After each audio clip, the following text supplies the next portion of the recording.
Altars of darkness. Calling my name.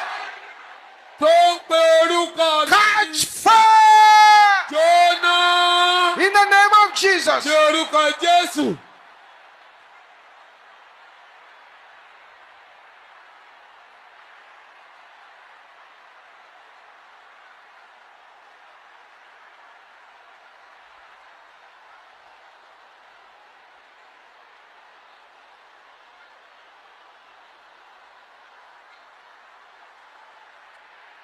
Set fire on the altar. In the name of Jesus. Set fire on the altar. In the name of Jesus.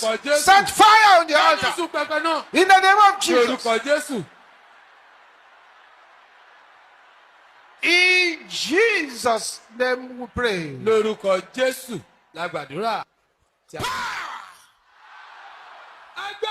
Of confusion of my father's house. In the name of Jesus. Deal with that power of confusion.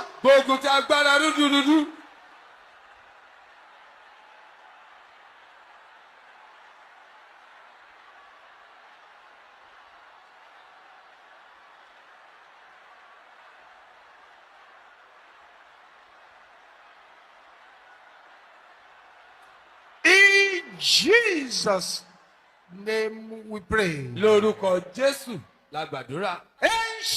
gates. Blocking my laughter.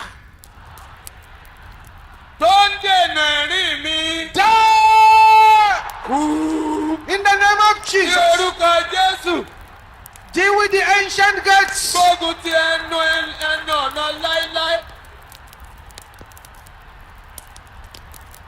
Masepaya nikatende kayabo shenderaba.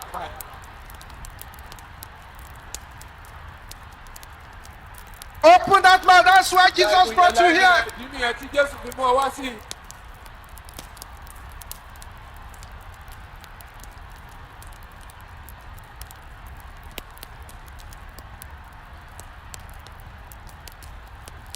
In Jesus' name we pray.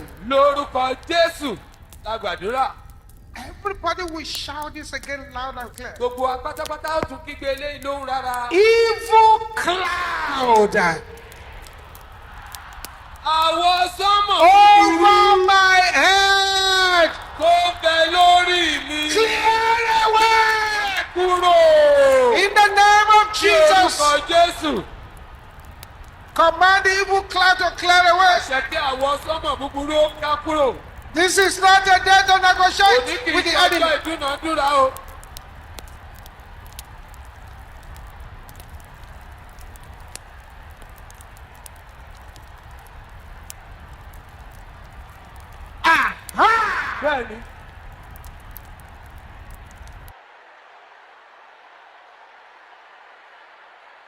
Thank you, Jesus.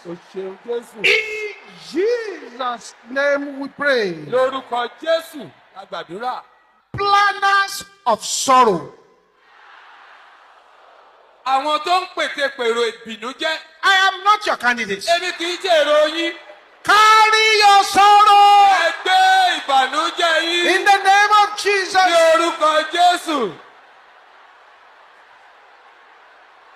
Command them to carry their sorrow.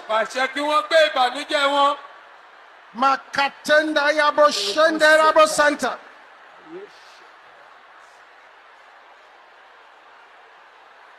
Something is happening here tonight. In Jesus' name we pray. Every serpent assigned to bite my destiny, die by fire. In the name of Jesus. Serpent assigned to bite my destiny,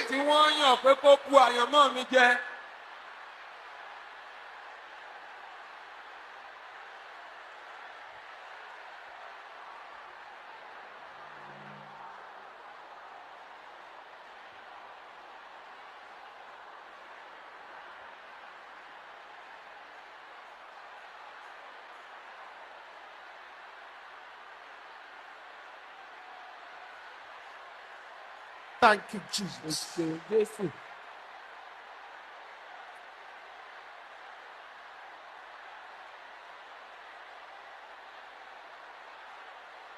In Jesus' name we pray. Lórúkọ Jésù.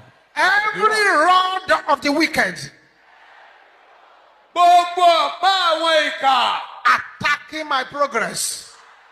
Tó ń gbógun ti Can you ìtẹ̀síwájú mi. shout this loud? Ẹ̀kígbe rẹ̀ ló rárá.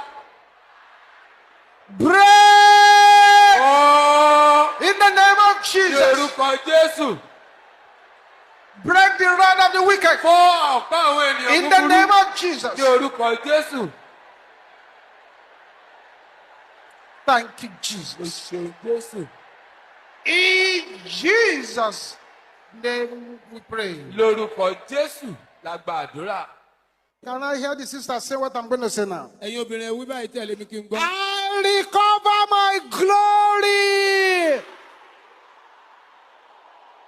Mo gbé ògo mi padà. By fire. Nípa iná.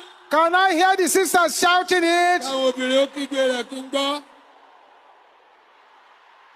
Brothers, can I hear you roaring like Ẹ̀yin thunder? ọkùnrin ẹ sán bí àrá. Brothers, your voice is not Ẹ̀yin loud ọkùnrin enough. òun yóò lọ sókè tó. Everybody together Gbogbo now. wa lápapọ̀.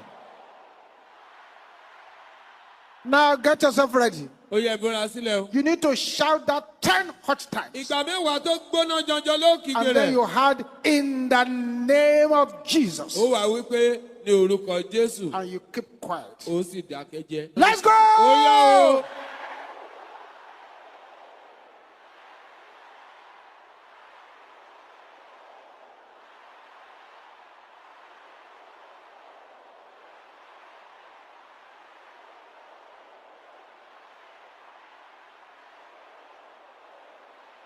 Mapara da kateta. Rokoto sola. Dakaya bo shenteraba. Ribo bokotono koya bo shenterabo santaya baka.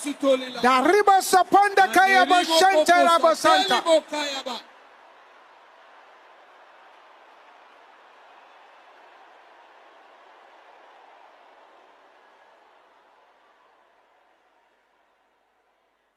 Yes, the recovery started.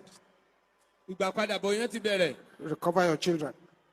Gba àwọn ọmọ rẹ padà. Recover your marriage. Gba ìgbéyàwó rẹ padà. Recover your wealth. Gba ọrọ̀ rẹ padà. Recover. Gba padà. Recover. Gba padà. Recover. Gba padà. Recover. Gba padà. Recover. Gba padà. Recover. Gba padà. Recover. Gba padà. Recover. Gba padà. Recover. Gba padà. Recover. Gba padà. Recover. Gba padà. Recover. Gba padà. Recover. Gba padà. Recover. Gba padà. Recover. Gba padà. Recover. Gba Recover. padà. Recover. Gba Recover. padà. Recover. Gba padà. Recover. Gba Recover. padà. Recover. Gba Recover. padà. Recover. Gba padà. Recover. Gba padà. Aha. Bẹ́ẹ̀ni.